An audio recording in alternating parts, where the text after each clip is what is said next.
வணக்கம். நாம் இன்று பார்க்க போவது மார்க்கோ திரை விமர்சனம்.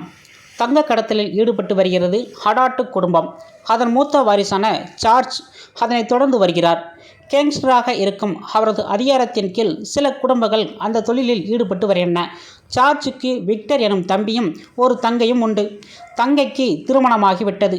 விக்டர் வாசனை திரவியங்கள் தயாரிக்கும் தொழிலில் ஈடுபடுகிறார். அவர் கண் பார்வையற்ற மாற்றுத்திறனாளி. அவர் ஒரு பெண்ணை காதலித்து வருகிறார். சார்ஜின் அதிகாரத்திற்கு உட்பட்டு டோனி ஐசக், அவரது மகன் ரஸ்ஸஸ், தேவராஜ் உள்ளிட்ட பலர் அவ்வாறு தங்க கடத்தலில் ஈடுபடுகின்றனர். ஆனால் சார்ஜை கீழே தள்ளிவிட்டு அந்த இடத்தை கைப்பற்ற டோனி நினைக்கிறார். மற்ற குடும்பத்தினர் அதற்கு துணையாக நிற்கின்றனர். இந்த நிலையில் விக்டர் கொலை செய்யப்பட்ட தகவல் சார்ஜ் குடும்பத்துக்கு வந்தடைகின்றது. அதனை எப்படி எதிர்கொள்வது என்று தெரியாமல் அந்த குடும்பம் தவிக்கின்றது.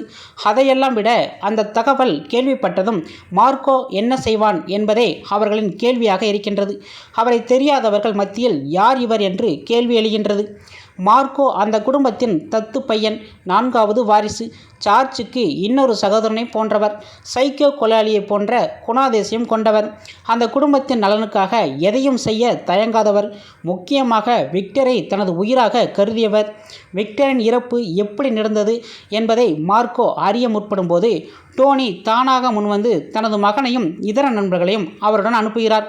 அவர்கள் சேர்ந்து விசாரிக்கும் போது சில விஷயங்கள் முரணாக இருப்பதை கண்டறிகிறார் மார்க்கோ. அதன் தொடர்ச்சியாக விக்டரின் கொலையில் டோனிக்கும் ரஸ்ஸேக்கும் சம்மந்தம் இருப்பதை அறிகிறார். மார்க்கோ பழிவாங்க கிளம்புவதற்குள் நாம் முந்திக்கொள்ள வேண்டும் என்று எதிர்ப்புடன் நினைக்கிறார்கள்.